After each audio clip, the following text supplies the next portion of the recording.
Il n'existe que deux états. Soit tu évolues, soit tu restes à la traîne. Et même quand tu penses être immobile, le monde continue de tourner.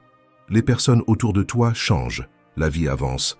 Et toi, que tu le veuilles ou non, tu es entraîné quelque part. La vraie question c'est, où veux-tu aller? Si tu es arrivé jusqu'ici, c'est peut-être que tu en as assez de tourner en rond, assez d'entendre les mêmes phrases toutes faites qui semblent profondes, mais ne changent rien. De consommer du contenu qui distrait mais ne transforme pas. Cette vidéo n'en est pas une de plus. Ici, je vais partager avec toi 12 citations stoïciennes. Pas seulement pour réfléchir, mais pour appliquer. Ce sont des idées qui ont traversé les siècles parce qu'elles fonctionnent. Ce sont des outils pour ceux qui sont prêts à vivre avec plus de clarté, plus de courage et plus de présence. Peu importe où tu en es maintenant, au sommet ou au bord du gouffre. Ce qui compte, c'est ce que tu décides à partir d'aujourd'hui. Il est temps de changer de direction, de choisir avec plus de conscience, d'agir avec plus de détermination et de construire un esprit que rien ne peut ébranler. Comme l'a dit Lao Tse, un voyage de 1000 lieues commence par un seul pas. Et celui-ci peut être le tien. Alors écris dans les commentaires, aujourd'hui, j'avance avec la force d'un stoïcien. Parce que quand tu écris, tu t'engages. Et quand tu t'engages, quelque chose en toi commence à bouger. Passons au premier. Citation 1. Si quelqu'un vient te dire qu'une certaine personne parle mal de toi, ne te justifie pas sur ce qui a été dit à ton sujet, mais réponds « Il ignorait mes autres défauts, sinon il n'aurait pas mentionné seulement cela. » Épictète. Personne n'aime apprendre qu'il a été critiqué. La première réaction, presque toujours, c'est de se défendre. On veut expliquer, justifier, prouver que ce n'est pas vrai. Au fond, le désir d'être bien vu, respecté et accepté reste fort, même quand on prétend le contraire. Mais Épictète nous invite à une autre attitude, une posture qui demande de la force intérieure. Il ne dit pas de contre-attaquer, ni de répondre. Il propose de la légèreté, une forme de liberté qui n'existe que lorsque l'on n'a plus besoin de prouver quoi que ce soit à qui que ce soit. Parce que celui qui est en paix avec lui-même n'est pas ébranlé par l'opinion des autres. Évidemment, cela ne se fait pas du jour au lendemain. Cela demande une maturité qui se construit avec le temps, quand on comprend que notre valeur ne dépend pas des jugements des autres, mais de la manière dont on tient debout, même sans applaudissements. C'est comme un billet de 100 € tombé dans la rue, sale, froissé. Si tu le trouves, tu le prends. Parce que, même usé, sa valeur reste intacte. Les critiques peuvent salir ton image à l'extérieur. Mais toi seul peux décider si cela change ce que tu es à l'intérieur. Aujourd'hui, beaucoup mesurent leur évolution uniquement par l'argent qu'ils gagnent. Mais à quoi bon avoir beaucoup à l'extérieur et si peu à l'intérieur? Grandir vraiment, c'est tout aligner. L'esprit, le cœur, le but, l'équilibre. C'est avoir une autonomie émotionnelle, une clarté dans les choix et la force de rester droit sans avoir besoin de crier. Quand tu t'engages sur ce chemin-là, la critique cesse d'être une menace. Tu commences à choisir ce qui mérite ton énergie et tu ne perds plus de temps avec des paroles qui ne construisent rien. La priorité change, l'esprit s'aligne et ce qui te blessait commence à perdre son effet. Si cela résonne, en toi écris en commentaire. Mon attention est sur ce qui construit, parce que tout changement commence ainsi, par un choix simple mais ferme, celui de ne plus donner de pouvoir à ce qui t'affaiblit. Citation 2. Adopte la différenciation des rôles. Épictète. Une grande partie de notre épuisement émotionnel vient d'une confusion simple mais profonde. Nous voulons tout être à la fois. Nous endossons des rôles différents, parfois même opposés, et tentons de les concilier sans rien abandonner. Mais cela a un coût. Nous voulons la liberté de celui qui est célibataire, avec la stabilité d'une relation. Nous voulons entreprendre avec la sécurité d'un salaire fixe, avoir des enfants, mais garder le rythme de vie de quelqu'un qui n'a personne à charge. Chercher la paix, mais continuer à nourrir les conflits. Épictète nous invite à faire un choix plus honnête, à regarder les rôles que nous avons décidé d'endosser et à les vivre avec sincérité, sans masque, sans excuse, sans cette tentative d'être à deux endroits en même temps. Parce que quand tu ne définis pas ton rôle, tu vis divisé, tu n'es jamais entier, tu ne t'impliques jamais vraiment. Et cela t'épuise. Non, pas parce que la vie est difficile, mais parce que tu essaies d'être plusieurs versions de toi-même en même temps. Endosser un rôle véritablement demande du courage. C'est comprendre que chaque choix implique un renoncement, qu'on ne peut pas tout avoir ni tout contrôler, mais qu'on peut vivre avec présence, avec cohérence, avec responsabilité. Et vivre ainsi, ce n'est pas s'effacer. Au contraire, c'est arrêter de fuir, c'est cesser d'agir en pilote automatique et commencer à répondre avec conscience. C'est réaliser que, même si tu es en relation avec beaucoup de personnes, un seul rôle est intransmissible, celui d'être toi-même. Tu ne peux pas contrôler l'autre, tu ne peux pas forcer des réponses ni garantir un retour, mais tu peux choisir comment tu vas agir quand la vie se resserre, quand quelqu'un te déçoit, quand les plans déraillent. Il y aura des jours où tu devras écouter en silence une critique injuste. Il y aura des jours où tu devras respecter le silence de celui ou celle que tu aimes. Il y aura des jours où tout semblera difficile. Et pourtant, tu garderas ta posture, parce que tu sais qui tu es. Et tu sais le rôle que tu as décidé de vivre. Comme l'a dit Sénèque, les sages ne vivent pas parce qu'ils ont besoin des autres, mais parce qu'ils veulent partager ce qu'ils ont construit à l'intérieur. Leur présence est un choix, pas un manque. C'est cela qui arrive quand tu t'alignes avec le bon rôle. Tu cesses de chercher la validation et tu commences à contribuer avec ce que tu as de plus solide, ton intégrité. Et quand tu vis ainsi, même le chaos extérieur semble moins bruyant, parce qu'au-dedans, tu as déjà trouvé ta place. Citation 3. Domine ton esprit et tu domineras ta vie. Épictète, tant que tu ne prends pas les rênes de ton esprit, quelqu'un ou quelque chose le fera à ta place. Ça peut être les infos, l'opinion des autres, les exigences, les comparaisons. Et sans t'en rendre compte, tu deviens passager de ta propre vie. Tu te lèves en courant, tu réponds tout en mode automatique, tu passes ta journée à éteindre des feux qui ne sont même pas les tiens, et quand la nuit tombe vient ce vide. Cette impression d'avoir beaucoup fait mais peu vécu, de t'être donné à tout sauf à toi-même. Épictète te lance un avertissement simple mais urgent. Soit tu diriges ton esprit, soit tu seras emporté par ce que le monde voudra t'imposer. Et ceux qui dictent le rythme de l'extérieur ne cherchent pas toujours ton bien. Le monde crie, exige, distrait. Si tu n'es pas attentif, tu te perdras dans des attentes qui ne sont pas les tiennes, dans des soucis qui ne cessent jamais, dans des pensées qui t'affaiblissent. Et tout cela arrive parce qu'au fond, tu n'as pas encore compris que tu as le choix. Dominer son esprit, ce n'est pas éliminer la peur, ni faire taire toutes les pensées. C'est apprendre à trier. C'est regarder en soi et dire « ceci ne me sert plus ». C'est le moment où tu arrêtes de te battre contre ce que tu ressens et tu commences à choisir ce que tu nourris. Quand tu choisis de répondre avec calme, même face à la provocation. Quand tu choisis d'observer l'anxiété au lieu de la fuir. Quand tu t'arrêtes, tu respires et tu décides.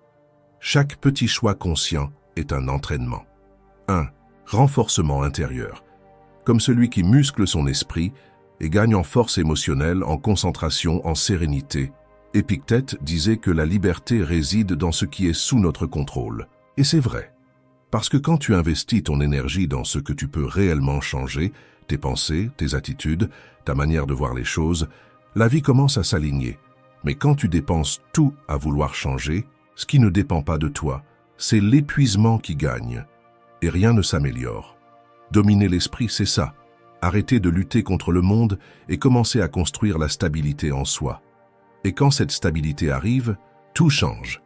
Non pas parce que le monde est devenu plus simple, mais parce que toi, tu es devenu plus entier. Ton esprit est ta maison. Et la paix que tu veux vivre commence par les portes que tu choisis de garder fermées. Citation 4. Face à chaque défi, souviens-toi des ressources que tu possèdes déjà en toi pour y faire face. Épictète. Ce n'est pas toujours le problème qui nous fait tomber, c'est la panique qui vient après. La chose arrive et la tête s'emballe. Je ne sais pas gérer ça. L'esprit commence à inventer des monstres, à croire que c'est trop grand, trop lourd, trop rapide. Et tu te replies sur toi-même. Tu oublies ce que tu as déjà affronté. Tu oublies qui tu as déjà été. Mais Épictète t'invite à revenir au centre. Avant de te désespérer, regarde à l'intérieur. Rappelle-toi ce moment où tu croyais ne pas tenir, et tu as tenu. Quand tout semblait s'effondrer, et malgré tout, tu as continué. Tu as déjà traversé des nuits pires, et tu t'es réveillé. On oublie vite sa propre force. Un nouveau défi se présente, et c'est comme si tout ce que tu avais déjà vécu s'effaçait. Le doute arrive avec force. Est-ce que je vais tenir? Mais peut-être que la vraie question est « Combien de fois ai-je déjà tenu ?» Épictète. Ne dis pas que ce sera facile. Il te rappelle simplement ceci, tout ce dont tu as besoin vit déjà en toi. La patience, le courage, le calme, la détermination. Peut-être que c'est caché, endormi, un peu couvert de poussière, mais c'est là, en attente que tu recommences. À y croire, c'est comme quelqu'un en plein blackout, paniqué dans l'obscurité, sans se rappeler qu'il a une lampe de poche dans la poche. Parfois, ce qui manque, ce n'est pas la ressource, c'est la conscience. C'est s'arrêter, respirer, et allumer ce qui est déjà en toi.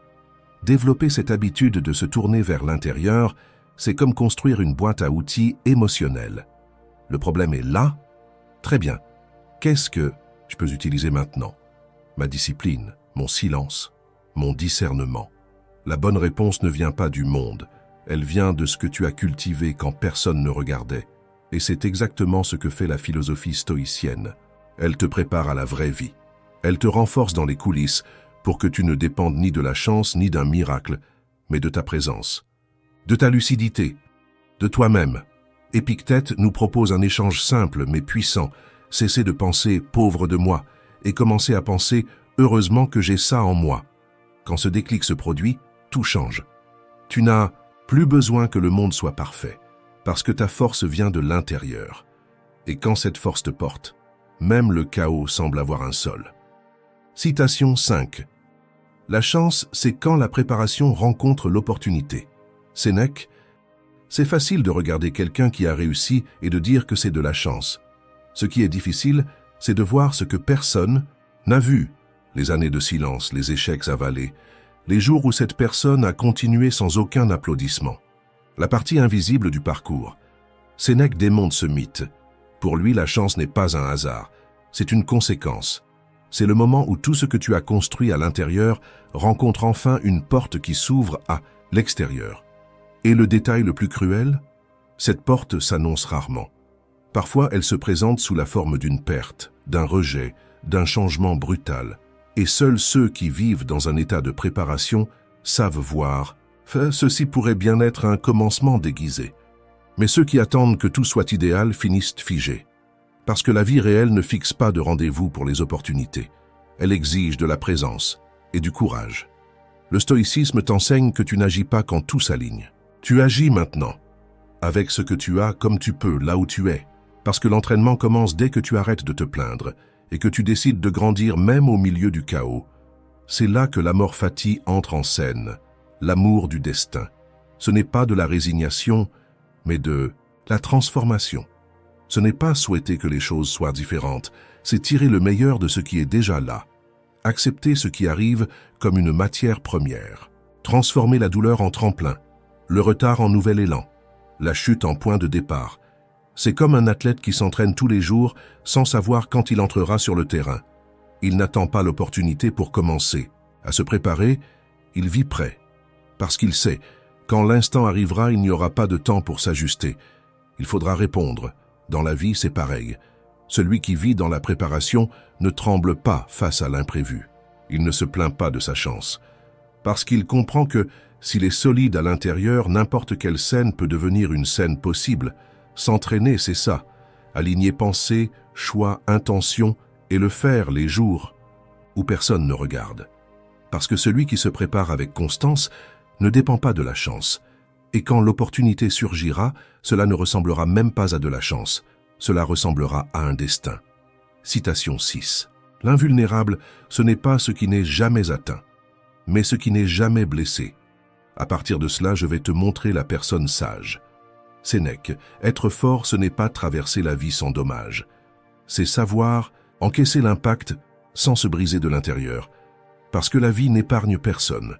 Tu seras critiqué, mal compris, blessé par des mots que tu ne méritais pas, par des gestes que tu n'attendais pas.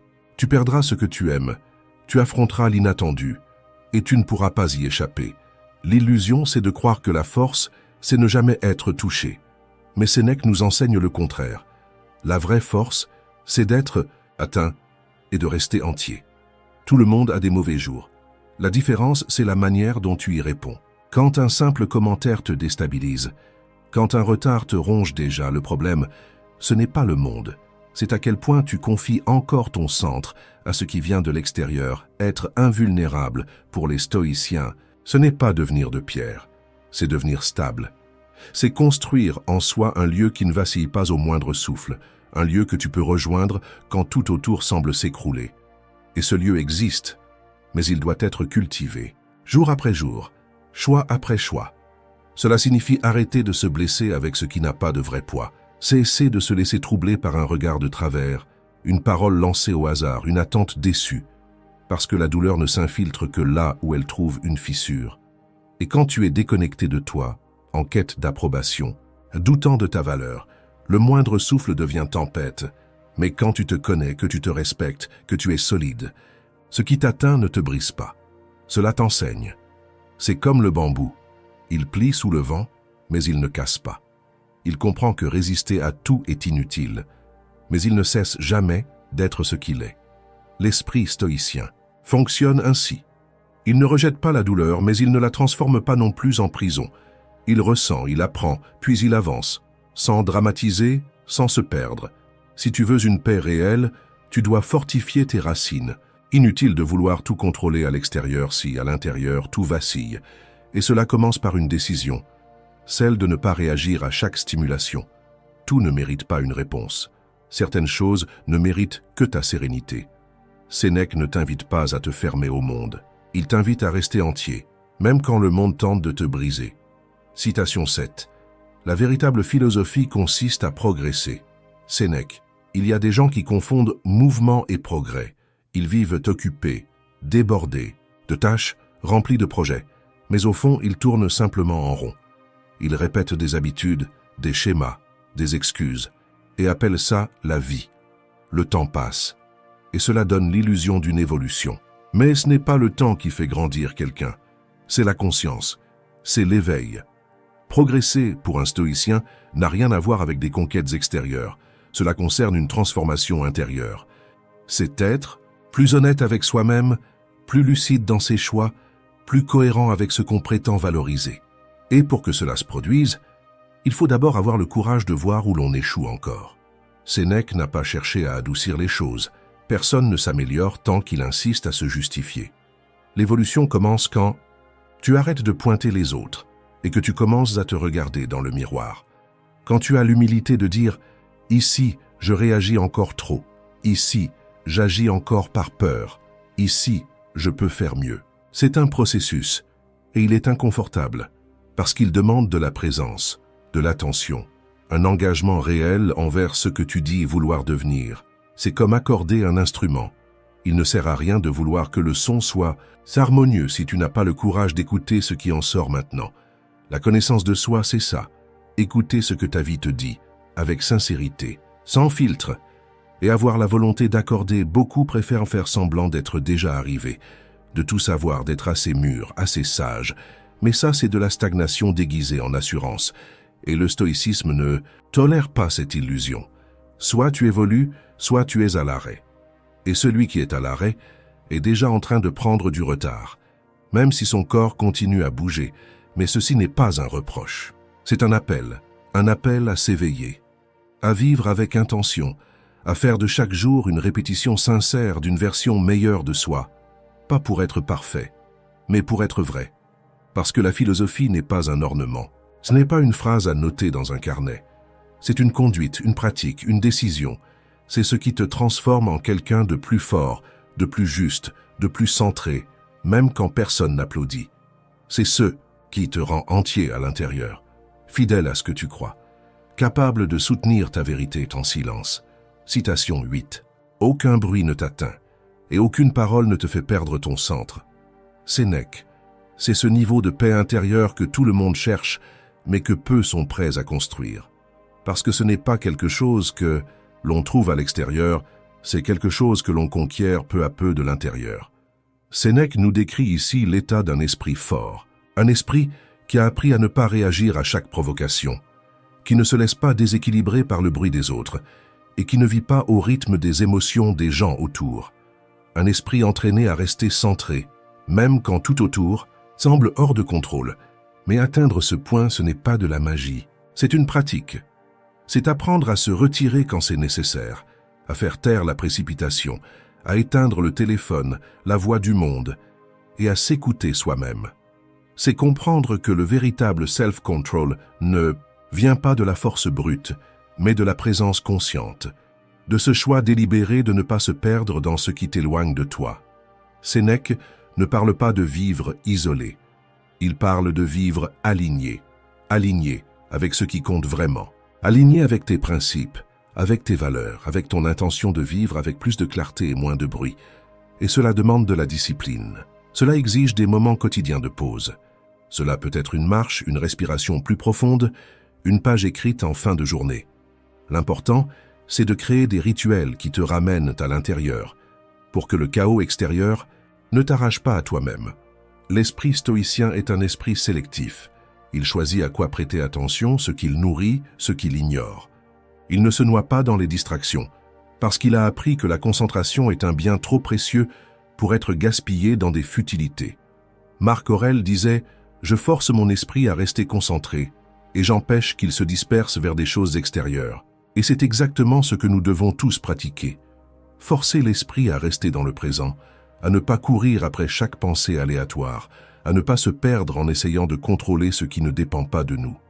S'il y a une compétence qui peut transformer ta vie cette année, c'est celle de te concentrer sur ce qui est à ta portée et de laisser partir le reste. La paix que tu recherches ne se trouve pas dans l'absence de bruit, mais dans la force que tu développes pour ne pas laisser ce bruit te traverser. Citation 9. Cesse de parler de ce que doit être une bonne personne et deviens-en une. Marc Aurèle. Aujourd'hui, tout le monde a une opinion sur ce que les autres devraient être, ce qui est juste, ce qui est faux, ce qui est mûr, ce qui est évolué. Mais la question la plus puissante n'est pas ce que tu penses de tout cela, c'est dans quelle mesure tu vis ce que tu dis. Marc Aurèle nous offre ici un rappel brutal. Assez de discours, assez de donner des leçons aux autres tout en fermant les yeux sur son propre comportement. Si tu veux devenir une meilleure personne, commence par toi, sans public, sans reconnaissance, sans avoir besoin de l'annoncer. Sois-le, simplement. Parce que ce ne sont pas tes mots qui inspirent, ce sont tes actes, surtout quand personne ne te regarde. Beaucoup parlent de bonté, mais traitent mal ceux qui n'ont rien à offrir. Parlent d'empathie, mais jugent sans connaître. Parlent de justice, mais ferment les yeux quand ça les arrange. Et le stoïcisme nous enseigne justement à sortir de ce terrain théorique et à passer à la pratique avec des actions concrètes. Être une bonne personne, ce n'est pas viser la perfection, c'est viser la cohérence, c'est savoir reconnaître ses torts, savoir écouter, agir avec justice, même quand il serait plus simple de détourner le regard, tenir parole, même si personne ne te le réclamerait. Et cela n'est possible que si tu développes une force intérieure que le monde ne peut pas t'offrir, une force qui naît de la maîtrise de soi, de la clarté de tes valeurs et de la volonté d'agir avec intégrité, même quand il serait plus facile de suivre l'impulsion. Le stoïcien ne refoule pas ses émotions, il les observe, il n'éteint pas ses ressentis, il apprend à vivre avec eux sans les laisser prendre le contrôle. Et dans ce processus, il gagne en souplesse émotionnelle, en résilience, en constance, parce que la véritable force ne réside pas dans la réaction rapide, mais dans la réponse consciente. Et celui qui cultive cette clarté intérieure prend de meilleures décisions, parle moins et agit davantage. Il devient, réellement, quelqu'un en qui les autres peuvent avoir confiance. La vie te respecte quand tu deviens quelqu'un qui incarne ce qu'il croit. Et plus important que d'être admiré de l'extérieur, c'est de pouvoir se regarder dans le miroir avec respect. Parce que celui qui vit avec vérité vit en paix. Et celui qui vit en paix touche le monde, même en silence. Citation 10. Partout à chaque instant, tu as le choix. Accepter cet événement avec humilité, traiter cette personne comme elle doit l'être, accueillir cette pensée avec prudence afin que rien d'irrationnel n'entre subrepticement. Marc Aurèle. La vie ne te donne pas le contrôle sur tout, mais elle te donne des choix. Dans chaque situation, aussi difficile qu'elle puisse paraître, il existe un petit espace de décision, une opportunité de choisir comment réagir. Et cet espace minuscule définit la qualité de ta vie. Marc Aurèle nous rappelle que ce choix est présent à chaque instant. Tu peux accepter ce qui arrive avec humilité ou résister jusqu'à l'épuisement, Tu peux traiter quelqu'un avec justice ou réagir sous l'impulsion et nourrir le conflit. Tu peux observer une pensée ou la laisser envahir ton esprit comme si elle était une vérité absolue. Ces décisions paraissent anodines, mais elles façonnent ce que tu deviens, parce que le stoïcisme n'est pas une théorie lointaine, c'est une pratique quotidienne. Discrète, elle, se trouve dans ta manière d'agir avec le concierge, avec un membre difficile de ta famille, avec une erreur que tu as commise. Elle est dans ta façon de traiter ceux qui n'ont rien à t'offrir. Vivre en stoïcien, c'est agir avec intention. C'est cesser d'être l'otage des réactions automatiques et commencer à s'observer avec attention. Ce n'est pas s'annuler. C'est refuser que ta réaction soit pire que le problème lui-même, et cela demande de l'entraînement. C'est pour cela que les stoïciens parlaient de 3 grandes disciplines. La discipline du désir, qui t'aide à accepter ce qui arrive. La discipline de l'action, qui te guide pour agir avec justice, même quand l'autre ne le fait pas. Et la discipline de l'assentiment, qui t'apprend à interroger tes pensées avant de les prendre pour vraies. Cet ensemble de pratiques agit comme un exercice mental, et plus tu pratiques, plus tu es prêt à faire face aux hauts et aux bas de la vie sans te perdre toi-même. Cléante disait « Le destin guide ceux qui y consentent et traîne ceux qui y résistent ». Autrement dit, quand tu acceptes la réalité avec humilité et sagesse, tu avances avec elle. Quand tu résistes, tu souffres. Être stoïcien, ce n'est pas vivre dans la froideur, c'est vivre dans la conscience. C'est comprendre que chaque instant contient une invitation silencieuse à agir avec plus de présence, plus de clarté et plus de maîtrise de soi. Et quand tu commences à répondre avec sagesse à ce que la vie t'apporte, tout change. Non pas parce que le monde extérieur s'est transformé, mais parce que tu as transformé la manière dont tu le regardes. Citation 11. Ne panique pas devant la vue d'ensemble de toute ta vie. Ne pense pas aux problèmes que tu as déjà affrontés, ni à ceux que tu devras encore affronter. Mais demande-toi à chaque fois qu'un problème surgit, qu'y a-t-il d'insupportable ou d'incontrôlable là-dedans? Ta réponse te fera honte. Marc Aurèle. La plupart des crises ne nous écrasent pas par ce qu'elles sont, mais par l'ampleur qu'elles prennent dans notre esprit. Quand on se perd dans l'anticipation de ce qui pourrait mal tourner ou qu'on porte encore tout, ce qui a déjà mal tourné, on finit écrasé par un poids qui ne tient pas dans le moment présent. Marc Aurèle nous enseigne ici une pratique puissante. Isole le maintenant. Ne pense pas à tout ce que tu as encore à résoudre. Ne fais pas revenir les fantômes du passé. Demande-toi simplement, qu'est-ce qui se passe exactement, ici et maintenant? Qu'y a-t-il d'insupportable dans cet instant précis? Cette question brise la panique, parce que le désespoir se nourrit du flou. Il grandit quand tu mélanges tout, ce qui a été, ce qui est, et ce qui n'arrivera peut-être jamais. Mais quand tu te concentres sur ce qui est juste devant toi, ce qui semblait impossible devient souvent simplement difficile. Et difficile, tu peux le gérer. C'est comme gravir une montagne en fixant uniquement le sommet. Tu te figes, mais si tu regardes juste le prochain pas, tu avances. Et pas à pas, l'inaccessible devient atteignable. C'est ça, le secret stoïcien. Vaincre, une minute après l'autre. Non pas parce que les problèmes disparaissent, mais parce que tu cesses de souffrir pour des choses qui ne sont pas encore là, et que tu te mets à agir dans le seul endroit où le changement est possible, le présent.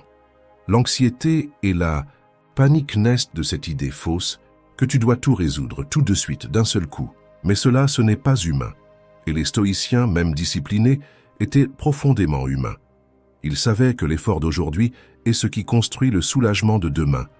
Alors, quand ton esprit s'emballe, arrête-toi, respire, et demande-toi, comme Marc Aurèle le faisait, qu'y a-t-il de si incontrôlable là maintenant? Cette simple question peut te ramener à ton centre, parce que presque toujours, tu vas réaliser, ce n'est pas le problème. Qui est invincible, c'est la peur qu'on a laissé trop grandir. Citation 12. Si à un moment de ta vie tu venais à trouver quelque chose de meilleur que la justice, la vérité, la maîtrise de soi et le courage, ce devrait être quelque chose de vraiment extraordinaire. Marc Aurèle. Tout le monde dit vouloir une vie bonne, mais que signifie au fond bien vivre? Pour Marc Aurèle, la réponse était claire. Bien vivre, c'est vivre avec vertu. C'est se laisser guider par ce qui renforce ton caractère, et non simplement par ce qui satisfait tes désirs. Justice, sagesse, maîtrise de soi, courage, ce ne sont pas de jolis mots à publier sur les réseaux. Ce sont des principes concrets. Et quand tu les appliques dans ta vie, ils transforment ta manière de penser, de décider, de te relier aux autres et de faire face aux épreuves. La sagesse t'indique ce qui mérite ton énergie. Le courage te donne la force d'agir même avec la peur. La justice te guide dans les décisions qui concernent les autres. Et la modération te protège de l'excès, celui qui promet un plaisir immédiat, mais exige un lourd prix ensuite. Ces vertus s'entrelacent comme des engrenages. L'une renforce l'autre.